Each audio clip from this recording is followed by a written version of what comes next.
మంచిది ప్రియమైన దేవుని వారలారా, వారం వారం మనము ఏదో ఒక అంశం వింటున్నాం. అంశాలు వినటం మట్టుకు మాత్రమేనా, ఆచరణలోకి తెచ్చుకుంటే మంచిదా చెప్పండి. రైట్, చదువుతాం, బైబిల్ చదువుతాం. చదివినంత మాత్రాన మనమేమి ప్రబుద్ధులం ఏం కాదు. చదివిన దానిని ధ్యానించాలి, ధ్యానించిన దానిని ఆచరణలో పెట్టాలి, అప్పుడు ధన్యులవుతాం. ఇందులో ఏ ఒక్క స్టెప్లో మనం ఆగిపోయినా మన ప్రయాణం కొనసాగనట్టే. అందుకు గాను దేవుడు అనగానే మంచివాడు, పరిశుద్ధుడు, పవిత్రుడు, రోషం గలవాడు, ఎన్ని పదాలు, దేవునికి ఉన్నటువంటి గుణాలు ఎన్ని పని మనం మాట్లాడుకోవచ్చు. అయితే ఈరోజు ఒక ప్రత్యేకమైనటువంటి విషయాన్ని, దేవుని యొక్క గంభీరత, ఈ పదాన్ని చాలా గంభీరంగా మాట్లాడతాం. దేవుని యొక్క ఔన్నత్యము అనగానే అదొక గంభీరమైన పదం. దేవుని యొక్క ఉనికి అదొక గంభీరత. ఇలా దేవుని గురించిన పదము ఏది మనం మాట్లాడుకుంటున్నా అందులో సారాన్ని మనం గ్రహించాలి. ఆ సారాన్ని మనం గ్రహించాలంటే దేవుని బుద్ధి, జ్ఞాన, బాహుళ్యములు ఎంతో రావట్లేదు. ఎవరికి ఆ పదం పూర్తి చేయట్లేదు. మరి మీరే మాట్లాడారు, మిగతా వాళ్ళు రాలేదే. దేవుని బుద్ధి, జ్ఞాన, బాహుళ్యములు ఎంతో, దేవుడు లోకమును ఎంతో, అలాంటి ప్రేమించేట్లు గుర్తొస్తారండి. మరి ఇది కూడా కావాలా? గంభీరము. ఈ పదాలని మాట్లాడతాం తప్ప దానిలో ఉన్న సారాన్ని మనకు తెలిసి, అంటే గంభీరం యొక్క నిర్వచనం ఏంటి? ఎవరన్నా మనం మాట్లాడుతున్నప్పుడు మనం సంతోషంతో వ్యక్తీకరిస్తూ ఉంటాం ఏదో ఒకటి, వాళ్ళ అవతల వాళ్ళు మాట్లాడరు, గంభీరంగా ఉంటారు. మౌనం ఒక గంభీరమేనా చెప్పండి? మౌనంగా ఉండటం కూడా ఒక గంభీరత సూచిస్తుంది ఆ సమయంలో. ఏంటి బాబా అలాగ ఉన్నాడేంటి, ఇప్పుడు నేను మాట్లాడాలా మాట్లాడకూడదా అని ఆ గంభీరతను బట్టి మనం కూడా ఒక అడుగు ఏం చేస్తాం అంటే, వాళ్ళు అక్కడ మాట్లాడలేకపోవడం ఉన్న తీవ్రత, ఈ టైం మాట్లాడకూడదు అనేది వాళ్ళ మనసులో ఉందనుకోండి, అది తీవ్రత. అంటే ఏదైనా విషయం పట్ల చూపించే ఒక లోతైన, నిజాయితీ గల, శ్రద్ధతో కూడిన వైఖరి. గంభీరత అంటే ఏంటనుకుంటున్నారు? ఇలా పెద్ద పెద్ద పదాలు వాడితే కుదరదు కదా. మళ్ళీ చెప్తున్నాను, ఏదైనా విషయం పట్ల మనం చూపించేటటువంటి లోతైన, నిజాయితీ గల, శ్రద్ధ గల ఆ వైఖరే గంభీరత. అది ఏ విషయం కానివ్వండి. మౌనం ఒక లోతైన, శ్రద్ధ గల, తీవ్రత గల ఆ వైఖరి ఉందే, ఆ మౌనం ఒక గంభీరత.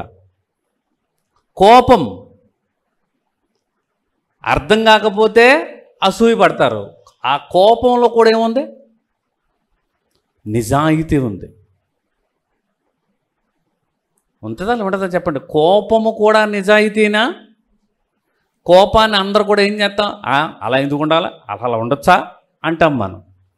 దేవునికి కోపం ఉందా చెప్పండి? కోపము దేవునికి ఉందా? దేవుడు న్యాయవంతుడేనా? న్యాయంగా తీర్పు తీరుస్తాడా? తీర్పు తీర్చేటప్పుడు ఇందాక చెప్పారు కదా, తమ్ముడు చెప్పాడు కదా, శిల్పి ఒక శిల్పాన్ని చెక్కేటప్పుడు ఉలి దెబ్బ తగలకుండా ఉంటే రూపము రాదు కదా. శ్రమలు అనే అనుభవాలు రాకపోతే, కొలిమిలోకి వెళ్ళకపోతే ఆ ఇనుము ఒక ఆయుధంగా మారదు కదా. దెబ్బ పడుతుంది కదా అని చెప్పి ఆ తుప్పును అలాగే ఉంచితే ఇనుము వస్తువుగా మారదు. కోపాన్ని కూడా దేవుడు ప్రదర్శించకపోతే, దేవుడు చేసే గాయము లోతైనటువంటి ఒక పరిశుద్ధతలోకి మనం నడిపించడానికి దేవుడు చేస్తున్న గాయం అది. అంటే ఆయన కోపము న్యాయమైనదేనా ఇప్పుడు చెప్పండి? అందుకే ప్రభువు చేయు శిక్షను తృణీకరించద్దు. మలుచుకోవడానికి చేసే ఒక గంభీరతది.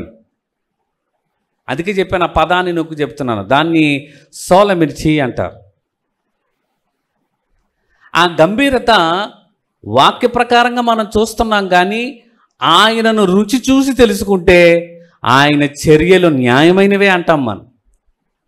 ఆ గంభీరతలోకి మనం వస్తాం. ఎందుకు అలా బ్రతకాలంటే అంత పరిశుద్ధంగా ఎలా బ్రతకగద్దండి లోకంలో అని అన్నాం అనుకోండి, ఆ గంభీరత మనలో లేనట్టే. తీవ్రత లేదు. ఒక విషయం పట్ల లోతైన నిజాయితీ గల శ్రద్ధ గల ఆ వైఖరి మనకు ఉండటమే గంభీరత. అయితే అది ఎవరికి ఉందో చెప్పండి. ఏమంటే లోకం ఎలా పోతే నాకేటండి, నా కుటుంబం చాలు, నేను చాలు, అది గంభీరత కాదు, అది స్వార్థం. ఒకంత శ్రద్ధే, కానీ ఓవరాల్గా చూసుకుంటే కనుక అందరితో పాటు నాకెందుకు, నా బతికేదో నాది, అక్కడే శ్రద్ధ. కానీ దేవునికున్న శ్రద్ధ ఏంటంటే సమస్త మానవాళిని కూడా ఒక లక్ష్యం ప్రకారము వాళ్ళు ఒక వ్యవస్థలోకి రావాలని దేవుడు ముందుగానే నిర్ణయించారు. చూసారా, అది గంభీరత. మీరు నేను ఈ వ్యవస్థలోకి ఎలా వచ్చాం? ఆయన అంత గంభీరతగా ఆయన వైఖరిని ఏంటో మనకి చెప్పబట్టి, మనం ఆలోచించబట్టి, మనకు ఎలాగ ఆకర్షింపబడ్డామో అవి తెలిస్తే అప్పుడు దేవుని అంటే ఆహా, బా, ఆహా. ఆ పదం ఎప్పుడంటాం చెప్పండి? రుచి చూస్తే అంటాం అన్నమాట. అప్పుడప్పుడు చట్నీలు తయారు చేస్తారు. ఎలా ఉందో చూడని ఆడవాళ్ళు పెడతారు చూడండి, ఇలా ఇలా ఇలా ఇలా పెట్టరు, మళ్ళీ పైన పెడతారు, మళ్ళీ అదొకటి. నేను చాలాసార్లు చూసేవాడి, తిరగేసి పెట్టరు, ఇలా పైన పెడతారు. ఇక్కడ అంటే ఎందుకు పెడతారో నాకు తెలియదు, కానీ అలా అలా చూసినప్పుడు ఉప్పు తక్కువ, లేకపోతే కారం ఎక్కువ, లేకపోతే ఇంకోటి ఏదో ఎక్కువ అని చెప్పి రుచి చూసి మనం ఏం చేస్తాం, చెప్తాం. దేవుడు దయాళుడు అని మనం కూడా ఏం చేయాలా? రుచి చూసి తెలుసుకోవాలా. ఏం చేయాలా? దేవుడు ఉత్తముడు అని ఏం చేసి చూడాలి మనం? రుచి చూసి తెలుసుకోవాలా. ఆయన మాటలన్నీ కూడా పుటము పెట్టబడినవే. అది ఎలా తెలుసుకోవాలి మనం? అదే ఆగిపోయినట్టు ఇక్కడ పుటమ. దేవుడు మాటలన్నీ స్వచ్ఛమైనవే అని మనం ఏం చేయాలా? ఎప్పుడు తెలుసుకుంటాం మనం? రుచి చూస్తేనే తెలుసుకుంటాం. అర్థం కాలేదనుకోండి, దేవుడండి మా కుటుంబం పట్ల అలా ఎందుకు చేస్తున్నాడండి, ఈ ప్రశ్నలు రావు. ఆయన గంభీరత మనకు అర్థం కాకపోతే ఒక దెబ్బ కొడుతున్నాడంటే ఆ దెబ్బ ద్వారా మనం ఒక మంచి స్థితికి రావడానికే దేవుడు దాన్ని ఒక మేలు కొరకే చేస్తున్నాడు. అందుకే ప్రభువు చేయు శిక్షణ ఏం చేయకూడదు మనం. కానీ మనం ఏం చేస్తాం? దెబ్బ తగిలితే ఓలాగుంటాం, దెబ్బ తగలకపోతే ఓలాగుంటాం. ఇది గంభీరత అనిపించుకోదు. దేవుడి ప్రణాళిక ఎప్పుడూ కూడా ఏదో మనం ఆలోచించినట్టుగా ఒక కోణంలో ఒక పరిధిలో ఆలోచించేవాడు కాదు. ఇది మొట్టమొదటి మనం తెలుసుకోవాలి. ఒక పరిధిలో ఒక కోణంలో మనకి మాత్రమే ప్రయోజనకరమైనదిగా ఆలోచిస్తే మనం ఒక ప్రెమిసెస్లో ఉంటాం, ఒక పరిధికి మాత్రమే చెందిన వారం అవుతాం. గంభీరతగా ఉంటే సమాజం పట్ల కూడా బాధ్యత ఉంది నాకు అని సమాజం గురించి ఆలోచిస్తావు, వ్యక్తిగతంగా ఆలోచిస్తావు, కుటుంబ పరంగా ఆలోచిస్తావు, ఎస్పెషల్లీ సంఘము కొరకు కూడా ఆలోచిస్తావు. ఆ గంభీరత దేవుని నుంచి మనం పొందుకుంటే ఆ లక్షణాలు మనకు కూడా కావాలి. కాబట్టి దేవుడు ఏ వ్యవస్థ ఏర్పాటు చేసినా దానిలో ఒక క్రమం ఉంటుంది. ఆ వ్యవస్థలోకి మనం రావాలని దేవుడు ఒక ప్రణాళిక కలిగి ఉన్నాడంటే దాన్ని గంభీరత అంటాం. ఆయన వైఖరి మనకు అర్థం కావాలా. ఈరోజు లోకంలో ఉన్న ఒకప్పుడు లోకంలో ఉన్న మనల్ని ఇక్కడికి రప్పించడానికి మనం అనుకుంటే వచ్చిన వారం ఎవరమో కామో. మరెవరు? దీని వెనక కారణం ఎవరు? సంఘస్థుడవు అయ్యావంటే ఒకప్పుడు లోకస్తుడవు, లోకానికి సంబంధించిన వాడు. ఈరోజు సంఘస్థుడు ఎలాగయ్యావు? దీని వెనక ఎవరో గంభీరంగా ఆలోచించారు మన గురించి, ఏదో తీవ్రత కలిగి ఉన్నారు. ఎవరో నిన్ను పిలిచారు. ఆ పిలుపు ఏంటి, ఆ ఏర్పాటు ఏంటి, ఆ తర్వాత నీ స్థితి ఎలా మారిందో అన్న విషయాన్ని తెలుసుకుంటే దేవుడు చెప్పండి, దేవుడు ఎంతో బుద్ధి జ్ఞాన బాహుళ్యములు గలవాడు, ఆయన మనస్సును ఎరిగినవాడు ఎవడు అనే గంభీరతలోకి మనం రాగలుగుతాం. ప్రియమైన వాళ్ళ, ఈరోజు ఆ గంభీరత మనకు లేదంటే, ఆ తీవ్రత మనలో లేదంటే దానికి ప్రధానమైన కారణం ఏంటో చెప్పమంటారా? అసలు ఆయన ఏమై ఉన్నాడో సరిగా అర్థం కాలేదు. అసలు మనల్ని ఎందుకు పిలుచుకున్నాడో మనకు సరిగా అర్థం కాలేదు. ఈ పదానికి ఉన్న అర్థం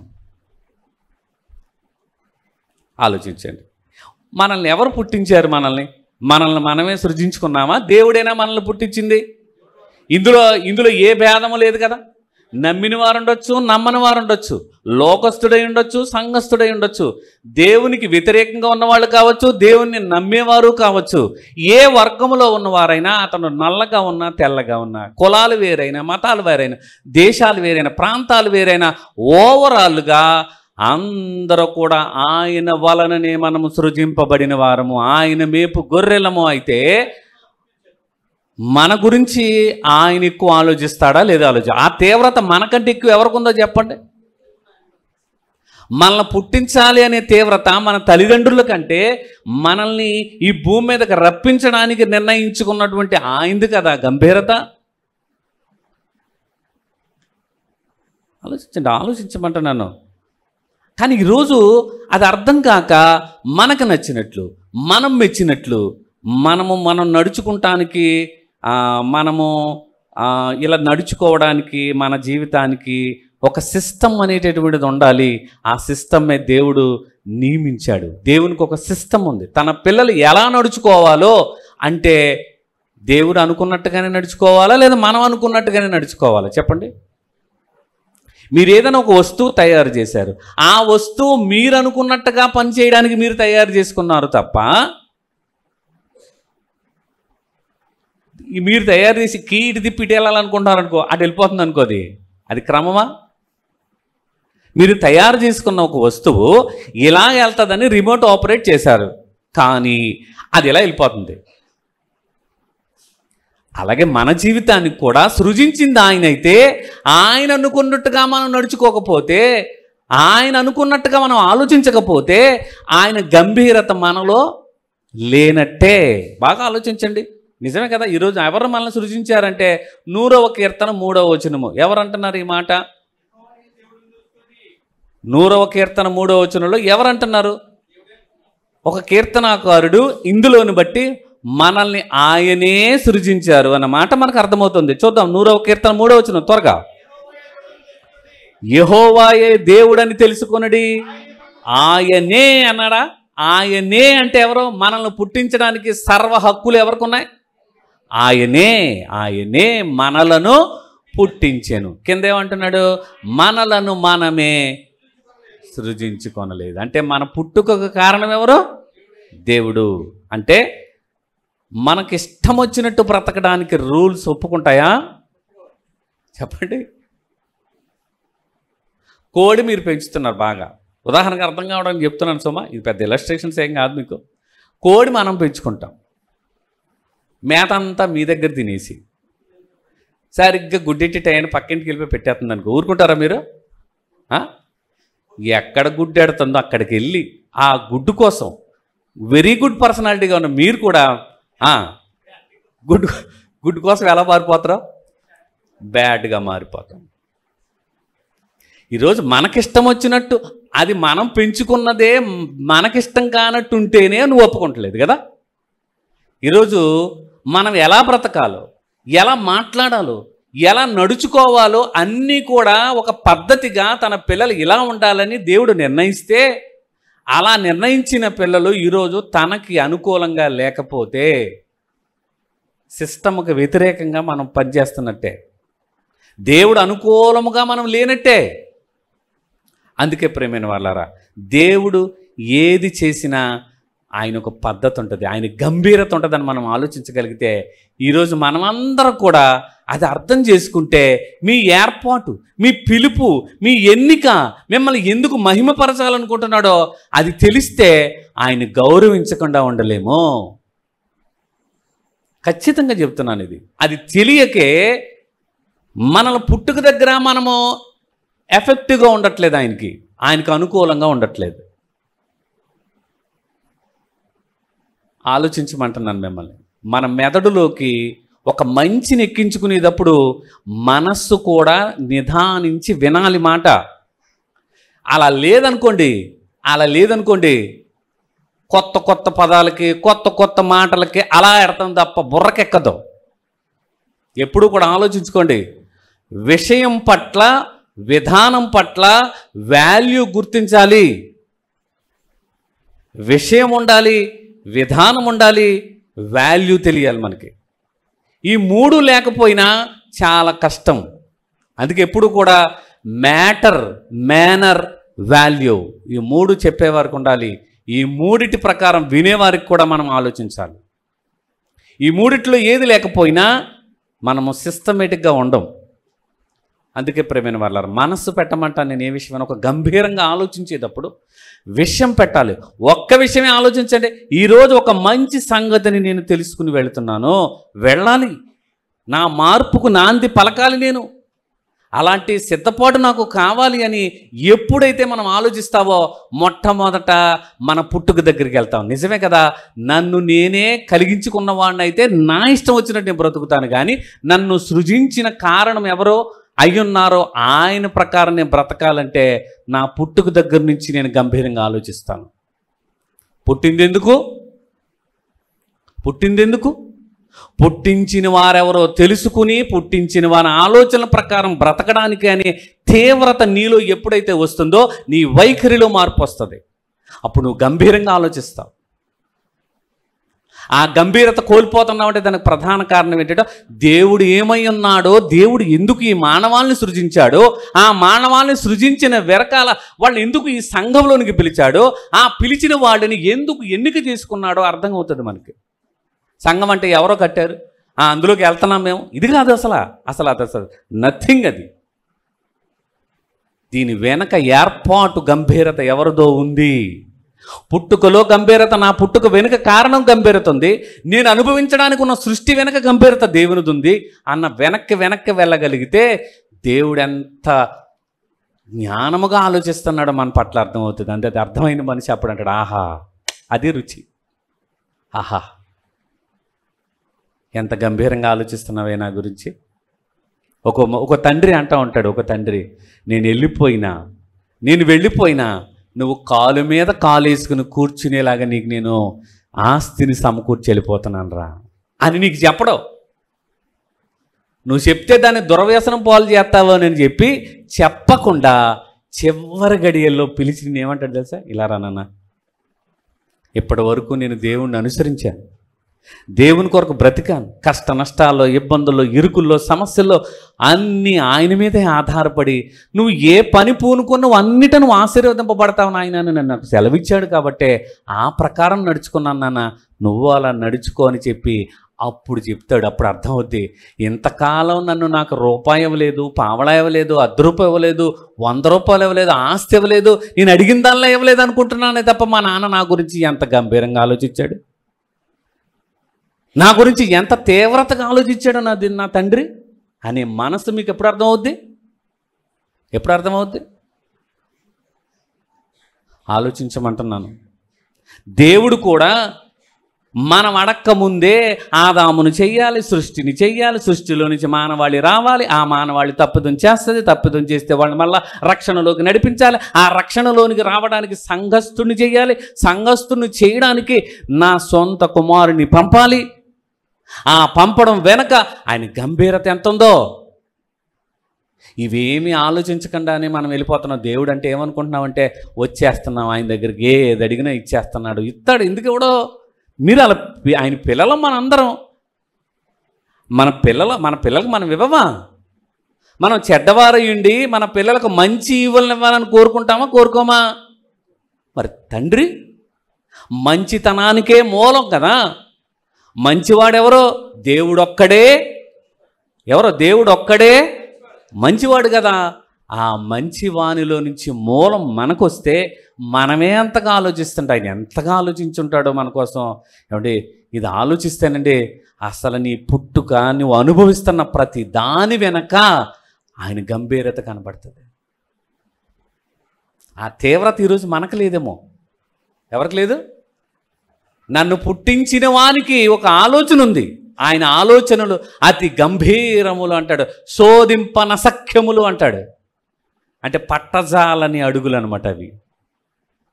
ఇదిగో పలానా ఆయన ఇలా అడుగు వేసుకుంటూ వెళ్ళిపోతున్నాడు, ఇతను ఎక్కడికి వెళ్తాడో నాకు తెలుసు అని అడుగు జాడలను మనం కనిపెడతాం. కానీ దేవుని అడుగు జాడలను కనిపెట్టేంత అవకాశాలు మనకి లేవు. కానీ దేవుడు వెల్లడి చేస్తున్నాడు తన మనస్సుని.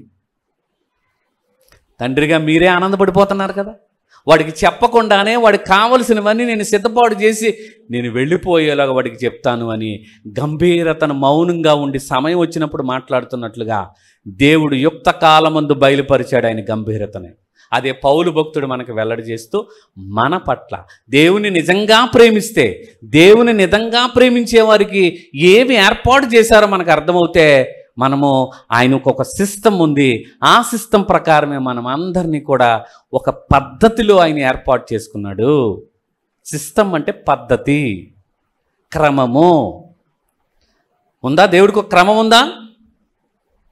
మనల్ని ఏర్పాటు చేసుకోవడానికి ఒక క్రమం ఉందా? చెప్తాను ఈరోజు మీకు. ఇప్పుడు ముందు ఒక గంభీరత అనే పదానికి ఒక నిర్వచనం మీకు అర్థమైంది. ఆ గంభీరత ఏంటంటే, మనము లోకములో ఉన్న మనల్ని దేవుడు ఎందుకు ఎంచుకున్నాడు? రోమపత్రిక 8వ అధ్యాయము 29-30. రోమపత్రిక 8వ అధ్యాయము 28 నుంచి చదువుతాను. దేవుని ప్రేమించు వారికి అనగా ఆయన సంకల్పము చొప్పున పిలువబడిన వారికి మేలు కలుగుటకై సమస్తమును సమకూడి జరిగించుచున్నాడు. మేలు కలగడానికి సమస్తాన్ని ఏం చేస్తున్నాడు ఆయన? సమకూడి జరిగిస్తున్నాడు. సమస్తాన్ని సమకూడి. అది మేలుందా అందులో? దేవుడు మన కొరకు సమకూర్చి చేసేది ఏదైనా అది మేలైనది అన్నప్పుడు ఆలోచించాలి మనం. నేను ఇంత పని ఎన్ని ఎందుకు కూర్చున్నారా? నీకోసమే కదా. తండ్రి ఆవేదన అర్థమవుతుందా మీకు? తండ్రికి ఉన్న గంభీరత మీకు అర్థమవుతే నేను ఇవన్నీ ఎందుకు సమకూరుస్తున్నాను నీకు? లోకం మాయలో పడకుండా, లోకపు అనేటటువంటి ఉచ్చులో చిక్కుకోకుండా నేను అనుభవించింది ఎందుకో తెలుసా?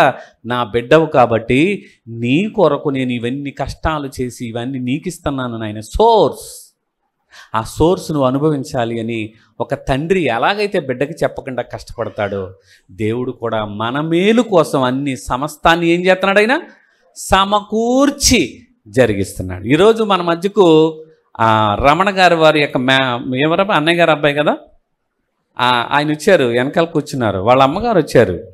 వాళ్ళకి తెలీదు ఎప్పుడు ఇక్కడికి వస్తావో, ఎప్పుడు వస్తావో, ఎలా వస్తావో వాళ్ళకే తెలియదు. కానీ దాని వెనక దేవుడు ఏం జరిగించాడు? ఆయన్ని చూస్తుంటే బెడ్ మీద ఉన్నప్పుడు చూసినప్పుడు మీకు ఆశ్చర్యం వేస్తుంది. అసలు ఈ మనిషి బయటికి లెగిస్తాడా, నడుస్తాడా, తన పని తాను చేసుకోగలుగుతాడా అన్న ప్రశ్నలు చాలా ఉద్భవించుంటాయి. చూసిన వారికి కదా, వాళ్ళు అనుభవించేవారికి, వాళ్ళకి ఇంట్లో వాళ్ళకి అనిపించచ్చు. క్షేమ అనిపించిందా? కానీ ఈరోజు ఆయన్ని పిలుచుకున్నాడు దేవుడు. ఆ పిలుపు వెనక దేవుని గంభీరత ఉంది. గాయం చేస్తే ఆ గాయానికి మరలా ఎందుకు కట్టుకట్టాలి, ఆ కట్టుకట్టిన తర్వాత తన హృదయాన్ని శుద్ధి చేసుకుంటూ దేవుని దగ్గరికి ఎలా రావాలో అన్నీ ఇప్పుడు ఆయనకి సమకూర్చి ఏం చేశాడు? ఆయన సమకూడి జరిగిస్తున్నాడు. ప్రతి మనిషి వెనక ఆ దేవుని గంభీరత ఉంది కాబట్టే మనం అర్థం చేసుకోవాలి. నిజంగానూ దేవుని ప్రేమిస్తే ఆ సమయంలో దెబ్బ తగిలినప్పుడు దేవా, ప్రభువా, దేవుడా నన్ను కాపాడు అని అభ్యర్థన నీ మేలు కొరకే దేవుడు అంతగా గంభీరతగా. అంటే దేవునికి ఉన్నటువంటి కొన్ని లక్షణాలు మీకు చెప్తాను. 3 లక్షణాలు ఎప్పుడు కూడా మీరు ఆలోచించుకోండి. దేవుడు సర్వజ్ఞుడు. ఎవరైనా? దేవుడు సర్వవ్యాపి, దేవుడు సర్వశక్తిమంతుడు. ఈ 3 ఆయనకి వర్తిస్తాయి. ఎవరైనా? సర్వజ్ఞుడు అంటే నా హృదయంలో ఏమనుకుంటున్నానో నాకు మాత్రమే తెలుసు, మీకు తెలియదు. కానీ ఆయన అందరి హృదయాలను ఎరిగినవాడు. ఇప్పుడు దేవుని దగ్గరికి రావాలనే ఒక మంచితనం అనే లక్షణం ఉంది, కానీ అపవాది చేతిలో చిక్కుకుపోయారు. కానీ అతన్ని రప్పించడానికి దేవుడు ఏం చేస్తున్నాడంటే దీర్ఘశాంతం వహించి కాలం వచ్చినప్పుడు ఆయన ఎన్నిక చేసుకుని, ఇలాగైతే ఇప్పుడు నా ప్రేమను అర్థం చేసుకుని నా దగ్గరికి రావడానికి దేవుడు గాయం చేసినా అది మన మేలు కొరకేనా? అర్థం చేసుకోకపోతే గంభీరత అర్థం కాదు. దేవుడు మాకే అన్యాయం చేశాడనే మాట మాట్లాడతాం. ఒక సతీష్ గారి ఫ్యామిలీ అయినా ఈరోజు మనందరం ఎలా వచ్చాం?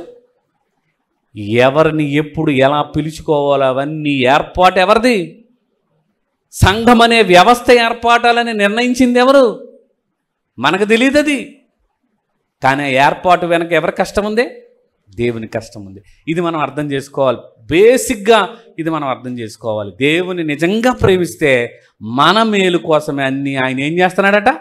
సమస్తము సమకూడి మేలు కొరకే జరిగిస్తాడు. ఇది ఎప్పుడు మర్చిపోకండి. నిజంగా నువ్వు ఆయన ప్రేమించడం అంటే, ఆయన ప్రేమించడం అంటే ఆయన ఎవరో గుర్తించడము, ఆయన ఎందుకు పుట్టించాడో మనకు తెలియదు. కాబట్టి ఒక్కొక్క విషయాన్ని నువ్వు అవగతం చేసుకుంటే ఆయన గంభీరత అర్థమవుతుంది.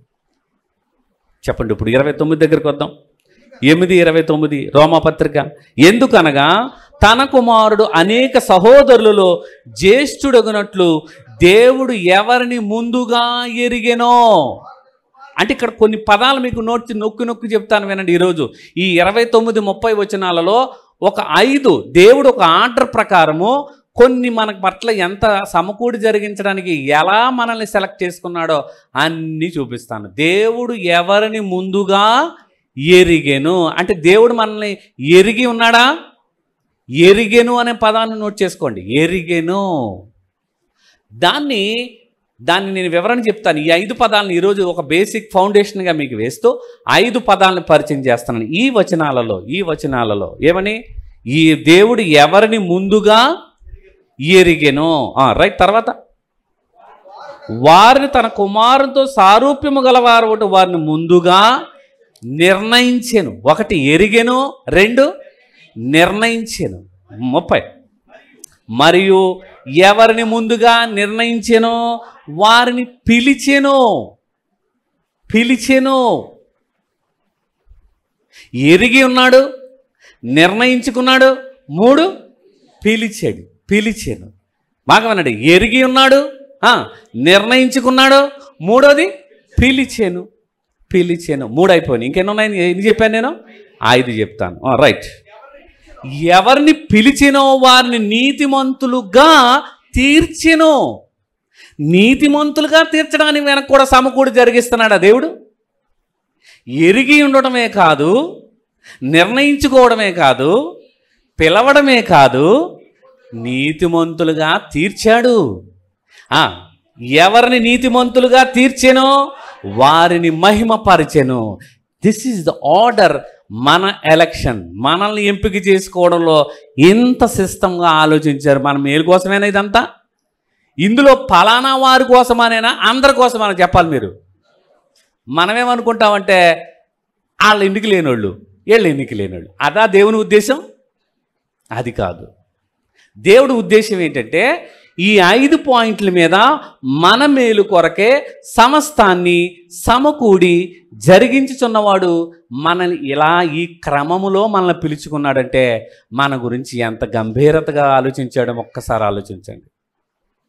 ఏమంటే మనల్ని ఎరిగి ఉన్నాడా దేవుడు? మనం అనుకుంటాం మేము ఎక్కడ గుర్తుంటాం దేవుడికండి అనుకుంటాం. లేదు, నువ్వే కాదు, నేనే కాదు, అందరినీ ఎరిగినవాడు ఆయన. దేవుడికున్న పేరేంటి? ఆయన అందరినీ ఎరిగినవాడు. బాగుందా? అందరినీ ఎరిగినవాడేనా? రైట్. ప్రేమైన దేవుని వాళ్ళారా, అయితే ఇక్కడ చాలామంది ఏం మాట్లాడతారంటే ఇక్కడ తన కుమారుడు అనేక సహోదరులలో జ్యేష్ఠుడు అగునట్లు అనగానే ఇక్కడ మళ్ళీ వాదాలకు తెరదించేలాగా మాట్లాడుతూ ఉంటారు. వచ్చినాయి కదా ఈరోజు గొడవలు. మీరు సోషల్ మీడియా అంతా, ఇంటర్నెట్ అంతా ఏంటి? ఒక స్థాయిని గురించి మనం మాట్లాడుతున్నప్పుడు దేవుడి యొక్క ఉనికిలో ఆయన ప్రారంభికుడుగా, ఆయన ఉనికిలో ఎక్కడ ఉన్నాడు అనేది కూడా చాలా బాగా ఆలోచించాలి.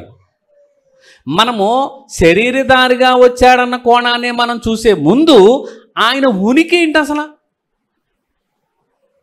ఎవడు ఎమ్మెల్యే గారు అబ్బాయి, వాళ్ళ రాజభోగాలు అనుభవించవలసిన ఆయన మన మధ్యకి వచ్చారనుకోండి, ఆయన పలానా హరిశ్చంద్ర ప్రసాద్ గారు అబ్బాయి అని మీకు తెలిసింది అనుకోండి, అయ్యో బాబా మీరు అంత స్థాయిని వదులుకుని మా దగ్గరకు వచ్చారని ఆశ్చర్యపోతారా? ఆశ్చర్యపోరా? భావాన్ని వ్యక్తీకరిస్తారా? నీ స్థాయి ఏంటి, నీ స్థాయి ఏంటి, మీ స్థాయి ఎక్కడండి, మేమెక్కడండి?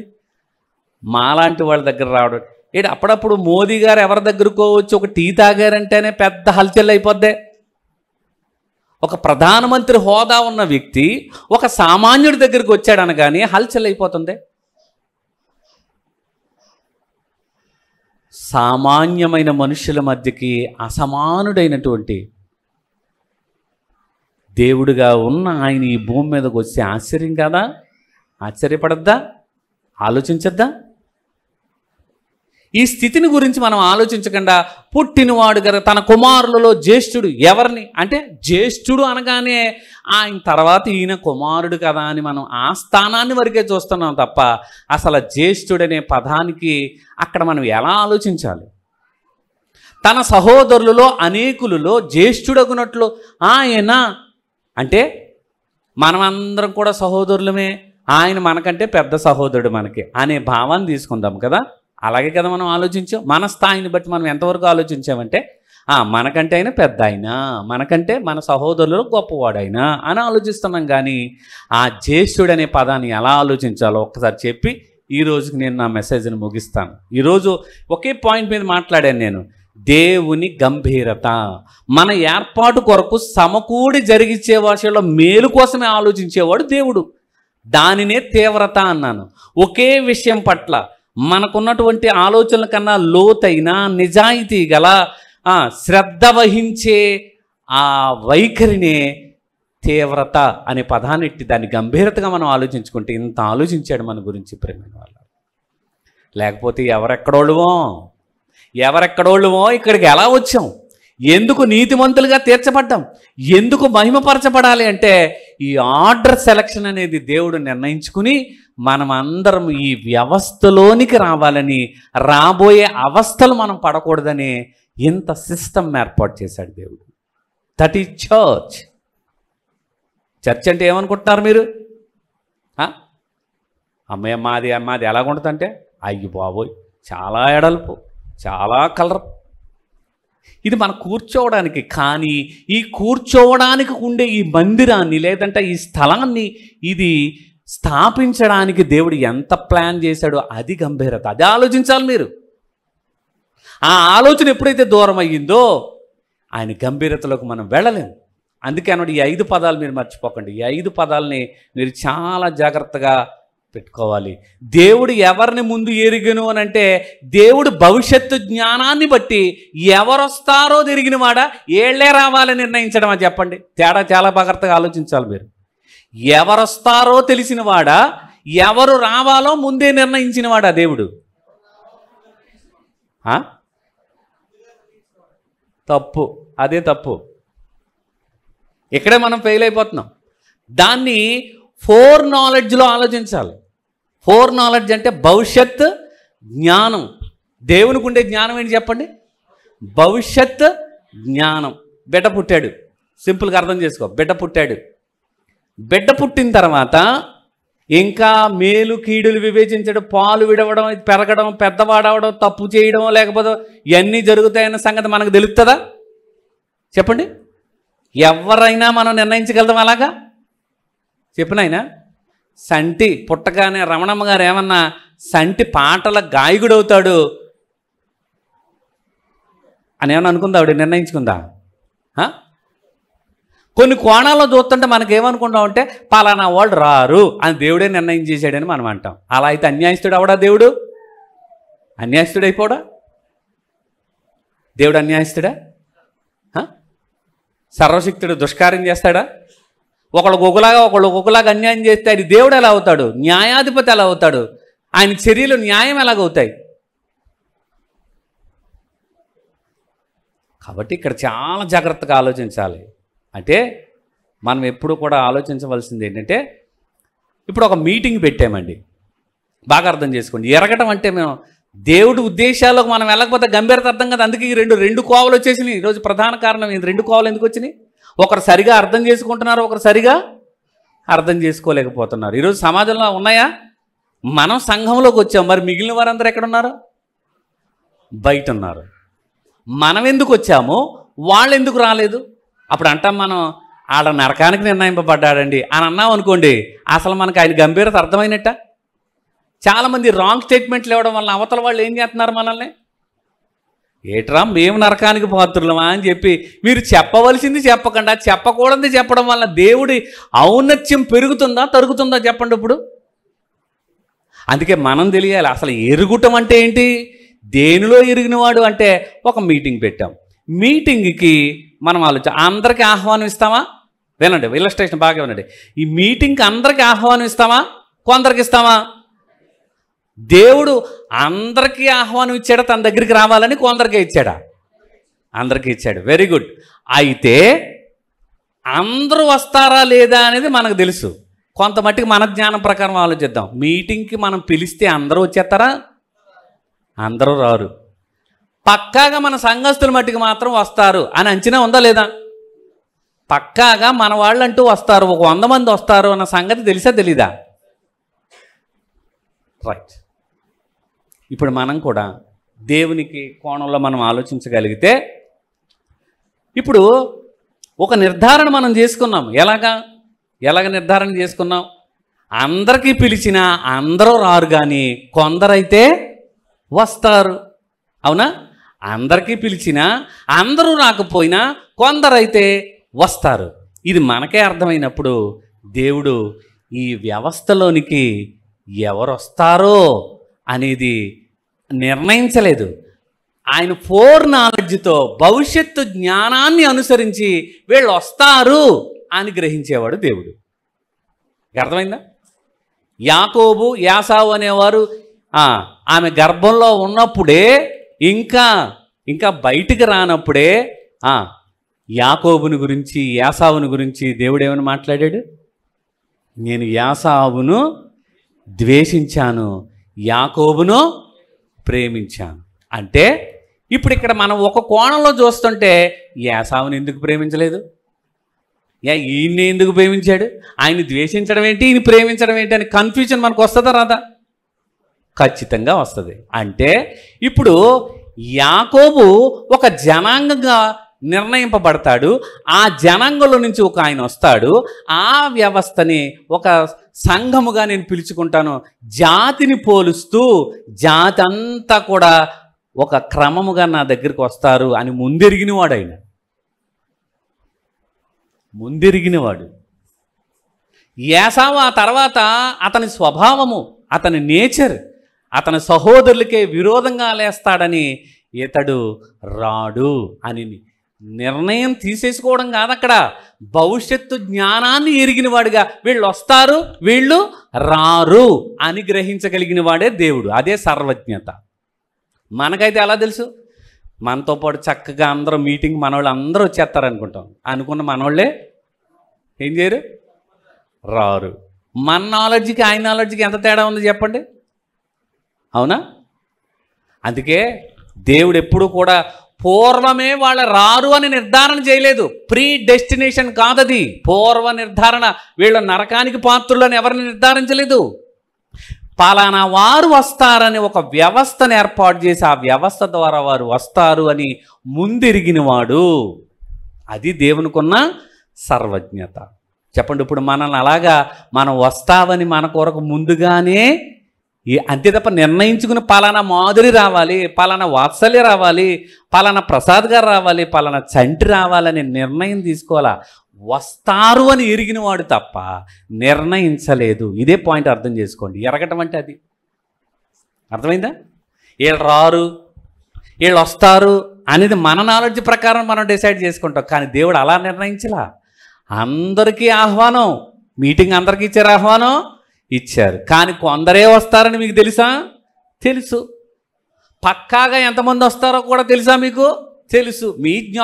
మీ నాలెడ్జ్ ఎంతుంటే భవిష్యత్తు జ్ఞానం ఎరిగినవాడు, ఎవరు వస్తారో ఎరిగినవాడుగా మనకందరికీ ఆహ్వానం అందించాడు దేవుడు. అందుకే ఆహ్వానం అందరికీనా కొందరిగా, అది ఎరగడం అంటే. అర్థమవుతుందా?